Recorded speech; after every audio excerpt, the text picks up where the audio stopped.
Thanks very much for being back. So we start the afternoon session. We actually came on with the University Institute of Physics, and first speaker of this afternoon session will be Ofer Biham, and the stage. Okay, thank you very much. It's a great pleasure to be here. I will tell you about work we've been doing for the past 9 years or so. With one, it's 9, it's more, no, this one, but you know, the whole thing, yeah. So with my wonderful collaborators, Eitan Katzav and Reimer Kühn, and our excellent students, Chagai Buno and Ido Tishbi, it's closely related to the talk of Eitan before lunch, and essentially he helped me to present the background and, you know, the main issues, and I will discuss properties of random networks, particularly the giant component of random networks, and articulation points and bredges, which are kind of weak points in the network, vulnerable points that their failure would break up the network into different components. And you know, these things have important implications, because if you think of your mobile phone network, if for some reason your phone becomes disconnected from the network, for you it's 100% disconnected, so you don't want this to happen. And so let's discuss these things. So I'll briefly review the properties of random networks, particularly the configuration model network that Eitan already described.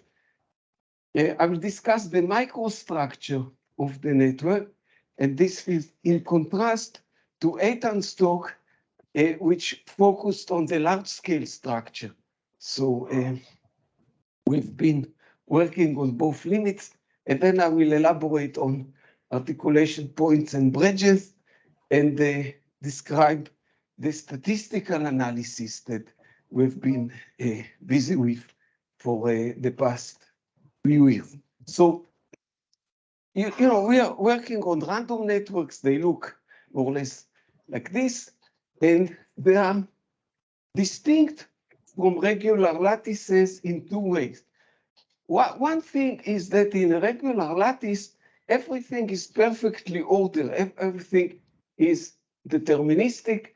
Each, for example, in the 2-dimensional lattice, which is convenient for us to study, each site is connected to 4 neighbors, and it's symmetric, and it has periodicity, and everything is perfectly deterministic. In a random network, each node is connected to some random neighbors. So that's part of the randomness.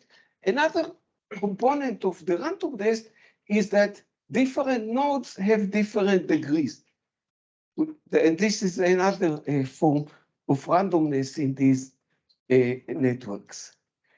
Now, you can look at these networks in different scales. When you look at it from far away, what you see is this, the whole structure.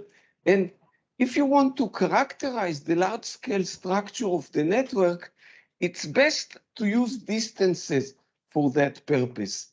You have n nodes in the network, so you have a binomial coefficient n by 2 pairs of nodes, and each pair of nodes has some distance. The distance is simply the length of the shortest path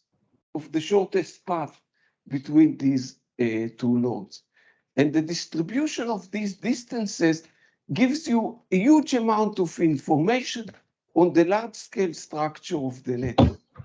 Now, you see from this plot and from other plots of networks that it's very difficult to follow the geometry. You know, when you have a large network plotted on a two-dimensional page, you know, so the links go over each other. You cannot figure out the geometry. And that's the case in which statistical methods are very useful. We can understand the statistics of these things. It's very hard to follow the specific geometry. I mean, you need to embed it in the very high dimensional space in order to disentangle the thing. And that's the reason that the statistical methods are so useful. They're the only way to really follow what's going on. So that's the large scale structure that Eitan has focused on. I will focus now on the microstructure. And the microstructure is captured by the degree distribution. It's the little domain around each and every node. Each node has a degree, which is simply the number of neighbors that it has. And if you have n nodes in the network, you have n degrees, unlike the n by 2 distances. And you can learn a lot about the microstructure by simply knowing the degree distribution. Okay, so that's what I will focus on. And again, this repeats a little bit of what Eitan has mentioned, but I will use it for the purposes that I need here. So this is one of the two simplest forms of a random network. There are, as Eitan mentioned, there is the Erdős-Renyi network, which is very, very the simplest in some sense, and there is the random regular graph, which is simplest in another way, because in the random regular graph, all the nodes are of the same degree. You see, in this example, the degree is 4. So in a way, it's just like the two-dimensional square lattice, but it's not exactly like the square lattice because the connectivity is random. So it has only one of the two components of randomness that there is in a general random network. The degrees are the same for all the nodes, but the connectivity is still random.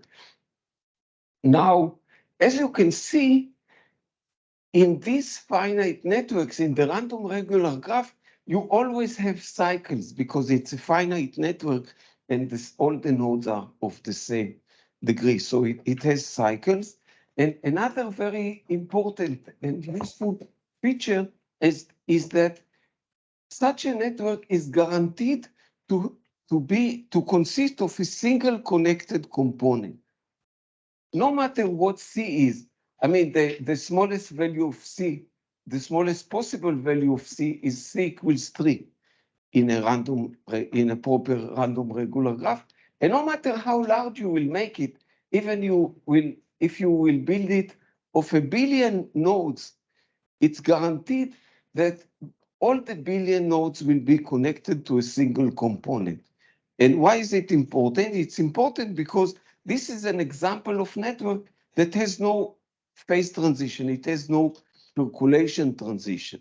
But in this talk, I will focus on networks that do have a percolation transition, and I will mainly focus on the Erdős-Renyi network, in which every pair of nodes is connected to each other with probability P. So you see here, this is P equals 0.2, 0.4, 0.6. There are 10 nodes in each one of these networks. And in these networks, there is a percolation transition that occurs at C equals 1. Now, let me repeat the terminology. You see, P is the probability that every single pair of nodes is connected to each other. And with probability 1 minus P, they are not connected to each other. That's the way you construct an Erdős-Renyi network. And that's why it's the simplest possible, it's considered as the simplest possible network.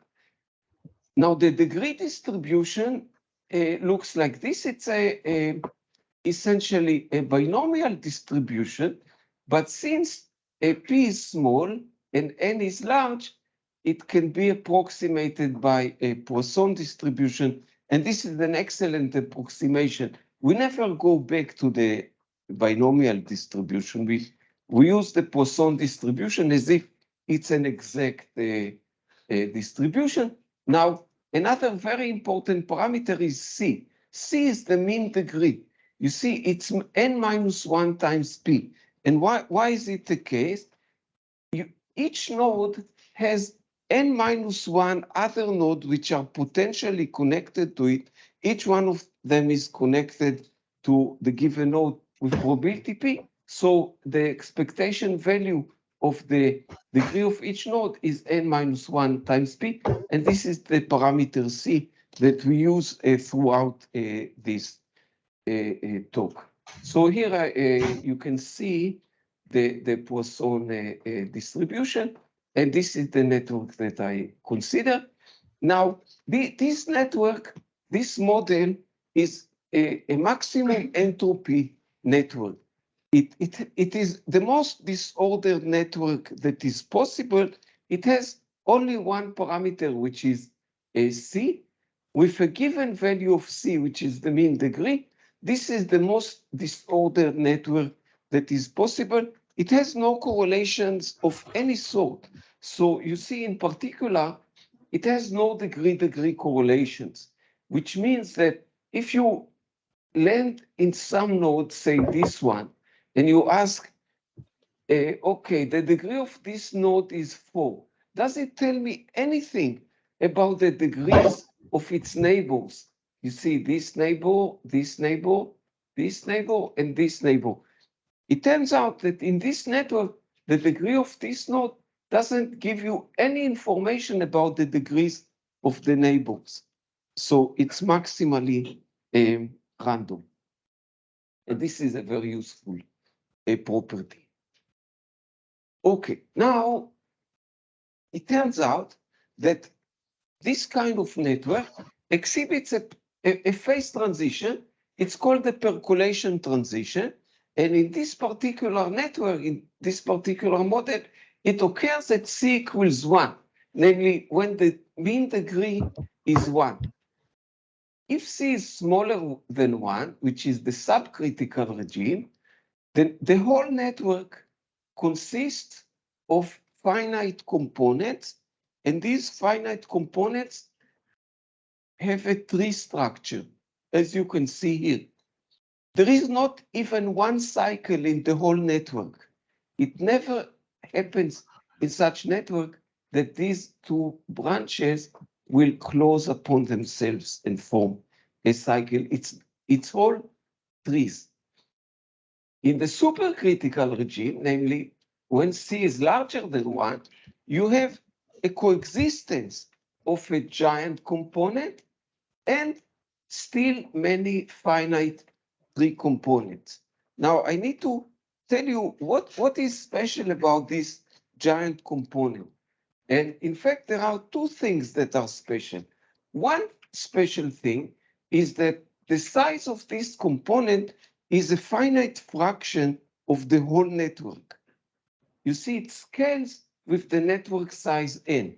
It can be a 1/10 of n, it can be 1/2 of n, but it scales with n.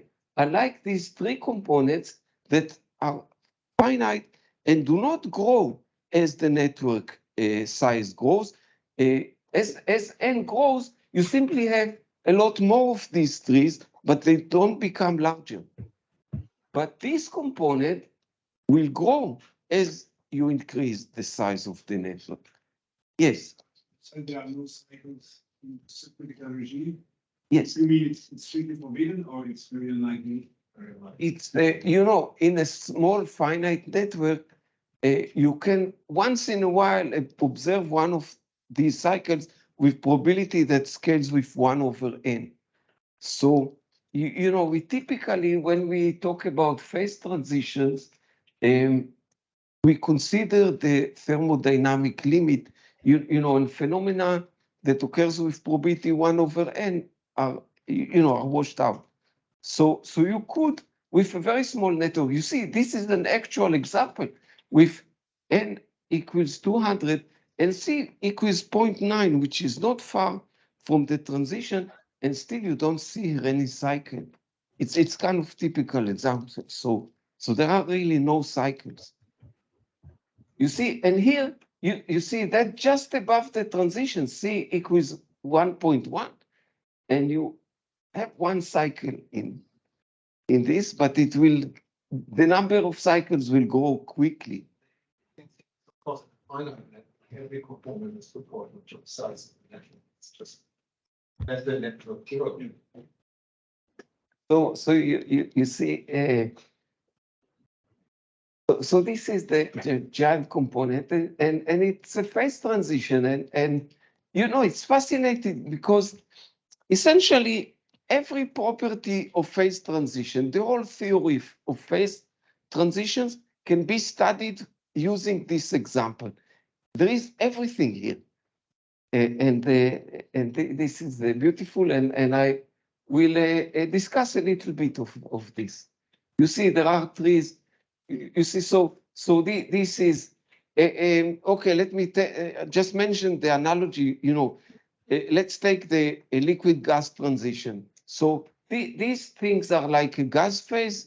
All kinds of little molecules, floating around, and this is like a liquid phase. It's condensed, and as you go above the transition, you know that here there is a coexistence. Which is in liquid gas phase occurs only on the coexistence line. You go a little bit up or a little bit down, you have only liquid or only gas.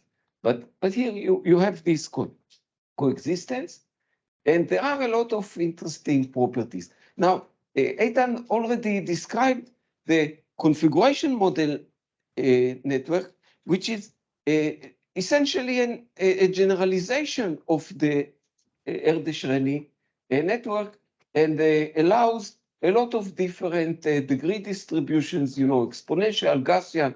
Poisson is the Erdős-Renyi power law, which is very interesting for many other reasons, but I will not extend here. I may need to focus on something more specific. And essentially, everything I present here for Erdős-Renyi is easily generalizable to other configuration model networks. And we studied it in our papers. There is a detailed, there are detailed results for all these different networks. You see, so now I will use these two images to present the specific application of the cavity method that I learned from Reimer when he visited us in Jerusalem for the first time. It was December 2014. I remember, I have record in my, you will see. So, at that time, as I mentioned, we started looking at distances in networks, because we saw everybody looks at the degree distribution, and there are a lot of papers, but nobody talks about distances. And then Reimer told us that we need to think in terms of the cavity method, which means we need to think as if we sit on a node and we look what there is around. And and then it turned out that the same approach was also very useful in this problem that we studied, started looking at about 2 years later. So we wanted to study the phase transition. So okay, go back to the transition. So the first thing you look at when you want to understand the phase transition is what is the order parameter. And the order parameter is essentially the size of the giant component, which means what fraction of nodes in the network belong to the giant component, which in other words, is let's pick a random node. What is the probability that it resides on the giant component or belongs to the giant component? So that's we started doing. So how we do that? We pick a random node. Now, how do we know it if it belongs to the giant component? It needs to have at least one neighbor that belongs to the giant component. Okay, but not only it needs that the fact that the neighbor belongs to the giant component does not rely on the fact that it's connected to this node that we check, right? Because then it's a kind of mutual dependence.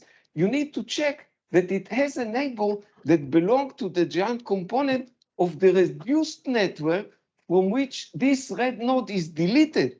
I mean, it needs to belong to it. The red node needs to have a neighbor that belongs to the giant component without relying on the red node for being on the giant component. And so in fact, we learned that there are two other parameters. One is G, which is the probability that the random node belongs to the giant component, and the other is the probability that a neighbor of a random node belongs to the giant component, or a node that we sample or draw from a random edge. You see, we take a random edge in the network, we pick randomly one of the end nodes of the random edge, and you ask whether this one belongs to the giant component. And the two probabilities are not the same, because if you pick a random node via a random edge, you are more likely to pick a high degree node, and it has a better chance to belong to the giant component. However, you also need to consider that you see the reduced network from which this edge is removed, because you don't want to rely on the edge via which you reach the random node. So we have G and we have G tilde, and these two order parameters satisfy satisfy equations like this. You see, let's go back to here. So we pick a random node. We don't know what is the degree of this node. It can be 0, in which case it does not belong to the giant component. It can be 1, in which case it can already be a part of the giant component. It can be 2, and so on. And so we have this generating function, x to the power k, times p of k, which is the degree distribution, because we don't know what is the degree of this node. And now the point is that if it has degree k, in order not to belong to the giant component, it needs that all its k neighbors do not belong to the giant component, and the probability that each and every one of them does not belong to the giant component, this probability is 1 minus G tilde, because G tilde is the probability that it does belong to the giant component. And using this thinking, we get these two equations. You see, this equation has G tilde on both sides, so we just need to solve it. Once we solve it, we find G tilde, we plug it into here, and we find G. That's the game. And this Reimer taught, data knows it, probably knew some of it before. Yeah, but I learned it from Reimer. I wouldn't have heard about it without Reimer's. No chance I would have heard it otherwise. And here are some. You see, this is already 2018. This is our first paper on the microstructure. You see a part, in contrast to the large scale structure, this is the order parameter G. It turns out that for Erdős-Renyi, it satisfies this equation where W is the Lambert function. And you see, and this gives us great insight about the giant component. You see, we started with a network, was degree distribution is P of K. Now I decided to focus on the Erdős-Renyi, in which P of K is Poisson, it's e to the minus c to the power k over k factorial, but it can be any P of K. And now what we managed to do is to calculate the degree distribution of those nodes that belong to the giant component. And it's different from the overall distribution. And for any, now let's generalize it a bit. For any configuration model network, was the degree distribution is P of K, the degree distribution of the giant component looks like this. And that's the result we found. And you see that it depends on the order parameters, on both order parameters, G and G tilde. And if you apply it to the, okay, that's, so that's a general result. And then we started to explore the structure, both the statistics and geometry of the giant component. And we discovered a very interesting structure that it includes two parts. One part is the two core, which is this thing. This is essentially the structure that contains cycles. And the definition of the two core, you see all these nodes within the red lines, a node belongs to the two core if it has at least two neighbors that belong to the giant component of the reduced network from which this node is deleted. Namely, they are on the giant component without relying on the node we select. So this is the two core, and it's full of cycles. And then there are branches. You see, and the branches are like parts of a tree. They do not include any cycles. And they are the most vulnerable parts of the network, because if you cut any edge here, or if you delete any node, the rest of it is detached for the giant component. And if it's a cellular network, you lose connection, okay, which is not good. And so this is the giant component. It has a very complicated structure. It has a different degree distribution from the whole network. And surprisingly, it also has degree correlations. It's not really completely random uncorrelated network. And all this requires a detailed study.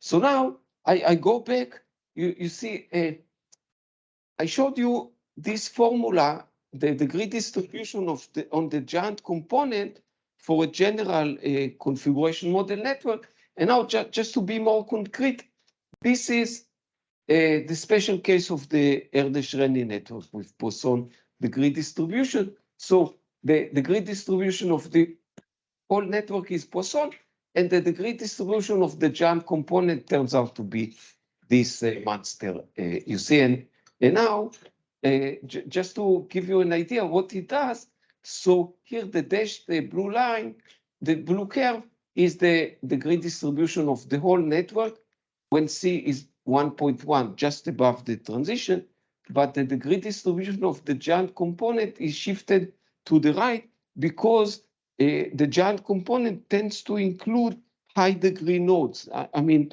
the concentration of high degree nodes is slightly higher on the giant component compared to the rest of the network. And here you also see the mean degrees. You see, this is the mean degree on the giant component, and this is the mean degree of the whole network, which is, K mean, which is essentially C. You see, so the giant component, the mean degree starts from 2, because it's a whole, it doesn't have isolated nodes, so it cannot be smaller than 2. You see, and here are the degree correlations. So on the giant component, if you pick a random node and you find the degree of this node, it gives you some information about the degrees of the neighbors. So P of K and K prime, the joint probability distribution, is not simply the product of P of K times P of K prime, as it is in the whole network. In the giant component, there are correlations. Now the correlations can be captured by the correlation coefficient, you know, the covariance essentially. You see, it's the expectation value of the product of K and K prime minus the mean degree squared.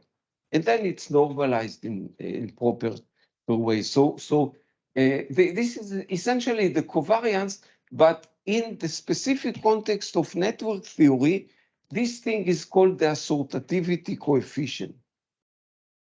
Now, here you see the assortativity coefficient R for Erdős-Renyi, for the giant component of Erdős-Renyi network as a function of C. Now, of course, it starts from C equals 1 because we are discussing here the giant component and it exists only for C larger or equal to 1, namely above the transition. And what you see is that R is negative. Just above the transition, it's most negative, and then it goes to 0. You know, as C increases, as the network becomes more dense, the giant component encompasses a larger and larger fraction of the network until it contains all the nodes in the network, and then it loses correlation because it's the whole network, which is uncorrelated. And but in our view, the most interesting point here is that the correlation coefficient is negative, which means that the network is disassortative. Or in practice, what it means is that high degree nodes tend to connect to low degree nodes, and low degree nodes tend to connect to high degree nodes. This is in contrast to assortative networks in which high degree nodes connect to high degree nodes and low degree nodes connect to low degree nodes. Now, why is it important? It turns out that this type of negative correlations is essential for the integrity of the giant component. You see, that's the only way to keep all these nodes together in a single component. You see, there are some high degree nodes and they collect all the low degree nodes around them. If it was the other way around, then you would have a lot of dimers, like low degree nodes, like nodes of degree 1 would connect to other nodes of degree 1. You would get dimers, pairs of nodes that cannot connect to anything else. So you would go back to the case in which you have very, a lot of little trees. So these correlations form spontaneously. You see, we construct a network which is completely random, and this structure emerges in order to form a giant component, which is a single component. Okay, and here, these are notes that this is a picture from my blackboard, a whiteboard in Jerusalem, taken, this is Reimer's handwriting, and this is from 2017 in one of Reimer's visits in Jerusalem. And this is exactly the notes on which the paper that I just described, the work I just described, is based on these nodes. You see, this is the one represents the giant component, 0 represents the finite tree components, and this is the degree distribution, and these are the correlations. And I remember this day, Reimer just came to the office. We had a cup of coffee, and he just wrote the whole thing on the paper in 5 minutes. It took me like a few months with Eitan's help to, understand what it means, and then we started writing the paper. Okay, so now we you see, these ideas are very powerful, and we use them in many different ways.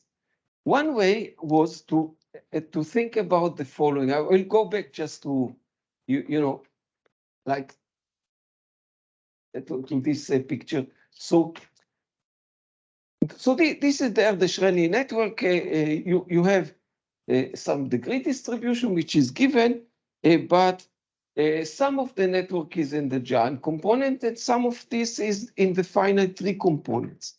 And you don't really have a control of this in the sense that suppose you take a configuration model, you pick a desired degree distribution P of K, and you construct the network. And then you find out that some of the nodes are in the giant component and some of them are in the finite components, and you have no control of that. But suppose that you want to construct a network that has a desired degree distribution P of K, and you want it to be in a single connected component.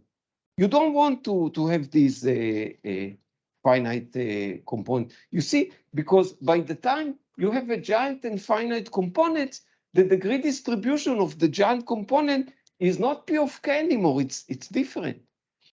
So based on the results that I just showed you, we found a way to construct a network which has the desired degree distribution and is still in a single connected component. This is just reverse engineering. You see, if we want a network which has this degree distribution, P of K, 1 represents the giant component. So using the equation I showed you earlier, we just reverse engineering it and extract P of K from P of K on the giant component. So we say, okay, let's form a configuration model network with the proper distribution P of K such that the degree distribution on the giant component, the emerging degree distribution of the giant component will be the desired distribution. And then, you know, it's easy to say this, but you see, it's not as trivial. And let's see if somebody can tell us why it's not so trivial. It looks trivial, right? You have, this is the desired one, you know, you remember the equation that I showed earlier, right? It was P of K given 1 is this thing divided by G times P of K. So you just reverse it. And here you know, if I want this to be the degree distribution of the giant component, then I will pick this distribution, I will construct the network, and the giant component will have just the right distribution. So why isn't this finished? Yeah, we need to calculate G and G tilde, and it turned out not to be that trivial. But you know, I have you know, we are a triangle, right? Eitan, Reimer, and me.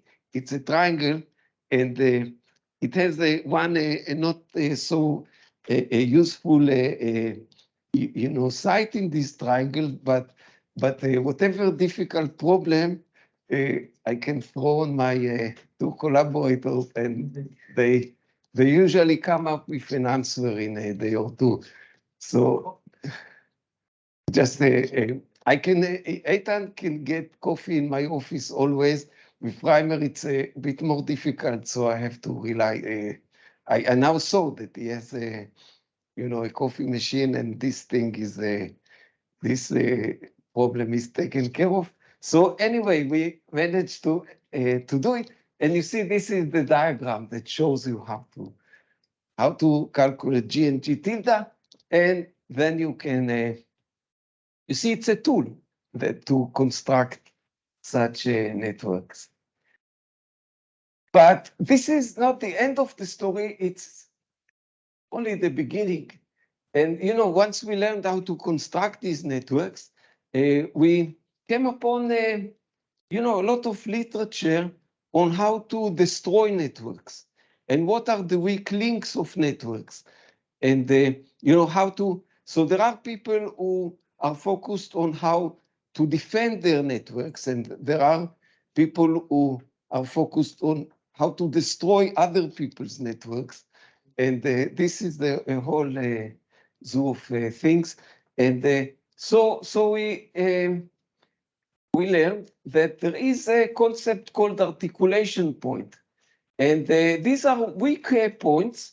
And here is an example. You see, an articulation point is a node such that if you, for some reason, delete that node, it will break the network component on which it resides to some fractions, to more than one part. You see, so here, you break this, you delete this one, then there is a node here which becomes disconnected from the network, and there are these three that become disconnected. So these are vulnerable points. You see, essentially, these are points that do not reside on any cycle. Because if you have a node that resides on a cycle, if you will delete it, okay, you see it, still you will lose some other nodes, but if it resides on a cycle and doesn't have any tree branches coming out of it, then you will not break, you can cause damage here, but you will not break the network into pieces. You see, so this is the articulation point. And we decided to look at the statistics of articulation points and in random networks. And you see, and here is an illustration of what happens if you delete this node. So you see, you get two little pieces here that become disconnected. And we also introduced the notion of articulation rank, which is simply the number of pieces that are added, that disconnect from the network. I mean, another point that needs to be considered is also the size of these pieces, but you see it becomes it's a complicated issue. And then we learned that there is another thing. There are also weak links or edges, and these are edges such that if you will delete them, the network will break into two parts. I mean, the edges cannot break it to more than two parts, only the part that related to this end node and the part that related to the other end nodes. So again, edges that do not reside on a cycle are weak edges. They used to be called bridge edges, but we decided that this should be shortened to bredges. And if you submit to FISREV E a paper that has a spelling error, they usually don't like it, and they will fix it for you. I mean, but unless you show them that this is a legitimate word, and you see, it is indeed a legitimate word. It appears in the English dictionary by equals schoolmaster and teacher, printed at the leg and star over against the Royal Exchange in Cornbill in 1683. And I have a proof here. You see, this is the dictionary, and here the word bridge appears here. So this convinced the editor of FISREV E that it's allowed to put this word in the title of a paper. Where is the, didn't I put the title of the papers? Okay, so that's okay, another demonstration of this. And now, okay, so depending on time, I will go into some more details. So we essentially focused on the statistical analysis of articulation points. And you see, this is an articulation point. And you want to know what is the probability that, that an articulation point belongs to the giant component. Because of course, there are articulation points on the finite tree components and on the giant component. So now the probability that the random node belongs to the giant component is G. That's the order parameter. But now we condition it on articulation point.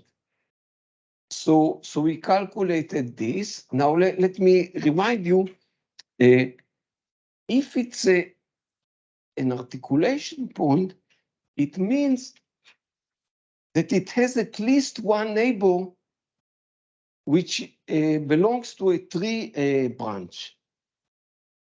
But otherwise, it can belong to the giant component via other neighbors. So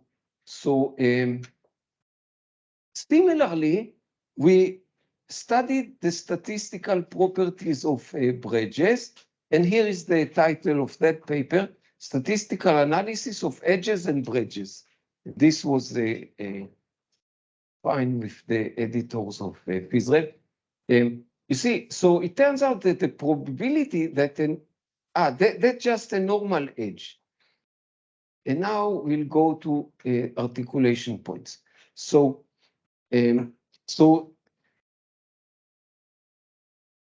again, this analysis is based on the same cavity spirit that I presented earlier. You see, we have a random node whose degree is k, and we ask, what is the probability that it's an articulation point? Now, in order that a random node will be an articulation point, what is needed is that at least one of its neighbors will belong to a tree branch. Namely, at least one neighbor is not allowed to belong to the giant component of the reduced network. And that's exactly this thing. G tilde to the power k is the probability that all the neighbors belong to the giant component, and in that case, it will not be an articulation point.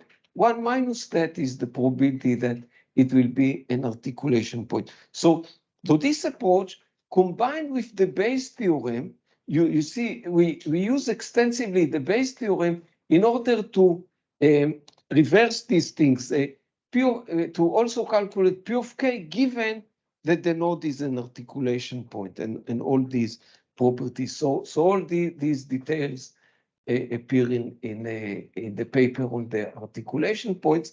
And what you can see here is that's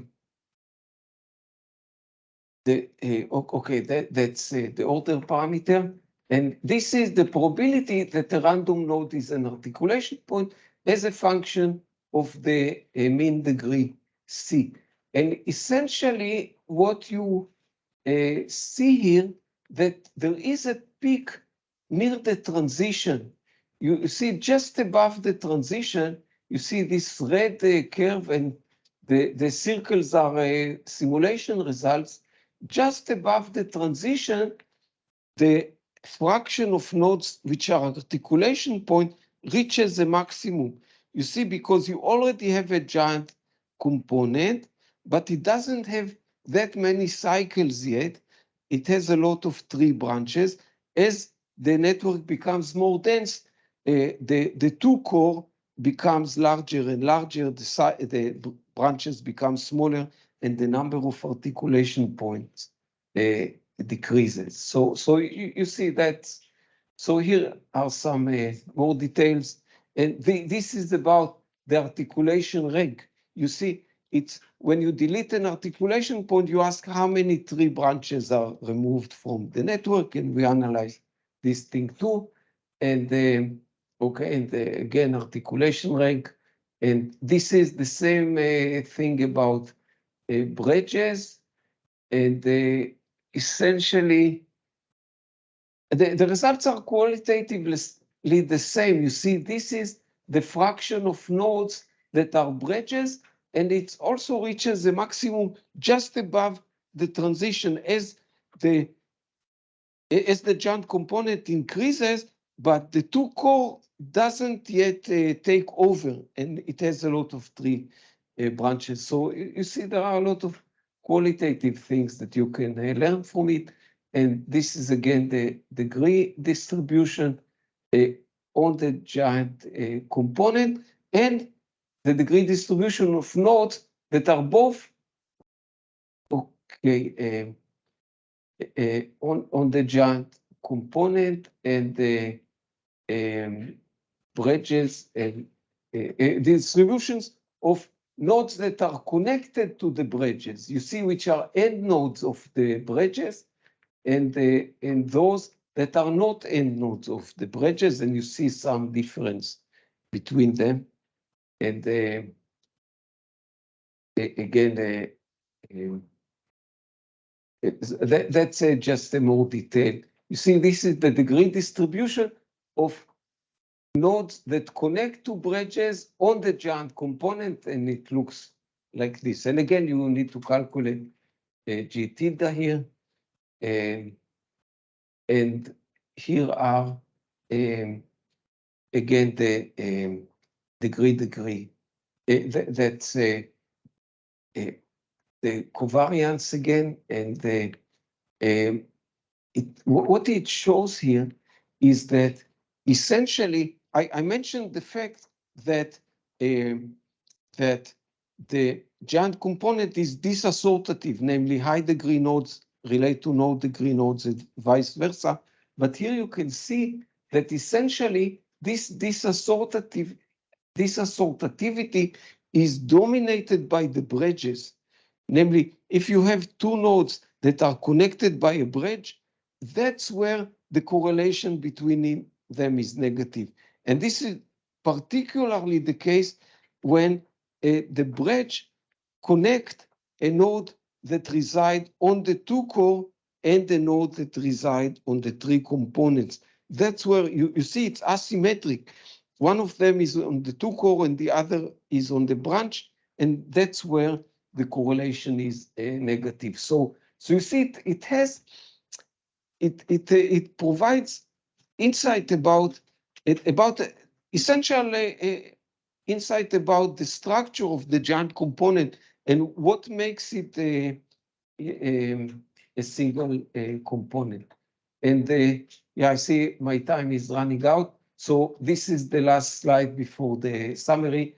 And this kind of, it's a more recent work in which we essentially apply these results to study the vulnerability of the network to the deletion of specific nodes in the context of percolation theory. Namely, you see, the probability P is you take a network and then you start deleting edges with a probability P on nodes.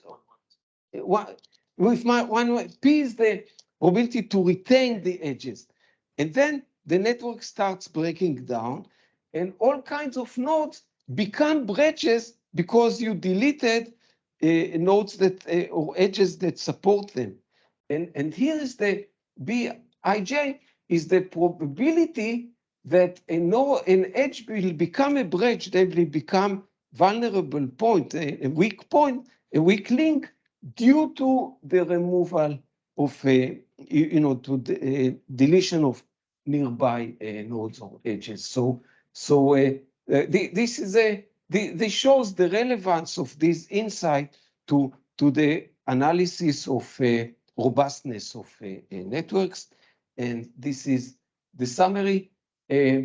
So I summarized here some of the conclusions about the structure of the giant component and the weak points and weak links. And I would like to add that these insights have very useful implications on the study of dynamical processes. And I will just mention one example. Suppose you have a random walk that does a search process on the network.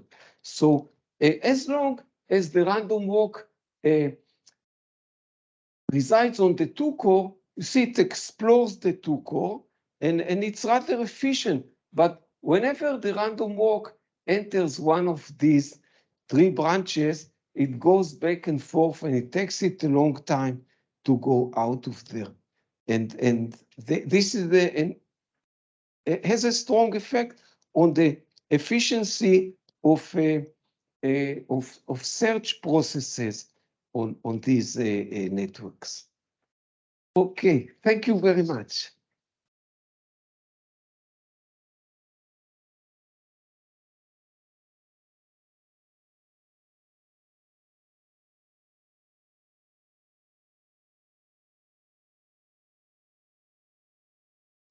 These external parts of trees, I mean, is probability having loops in there proportional to 1 over n again, or you could imagine having small loops in one of those. Yeah, yes. I mean, this is the structure that emerges. You see, it has to do with you see, this is an Erdős-Renyi network. So and this is just above the transition. You see, this is not a dense network. The mean degree is slightly larger than 1, the mean degree of the whole network. So you see, you have a node, and there is a huge number of other nodes, n-1 other nodes, but the probability to connect to each one of them is of order 1 over n, is slightly larger than 1 over n. So some nodes connect to one other node, 2 other nodes, 3 other nodes, and some of them connect to this component. I mean, we call it giant, even if it's not that. Once it has a cycle, we call it a giant component. Now, you see, the probability that 2 nodes that already belong to the giant component will connect to each other in another, will form an additional link between them. This is of order 1 over n. So it's very unlikely to happen. They may connect to other nodes, but increase these branches, but it's very unlikely that they connect to other nodes that already belong to the giant component. So I'm curious, the fraction of sites that you call with respect to the giant component. Yes.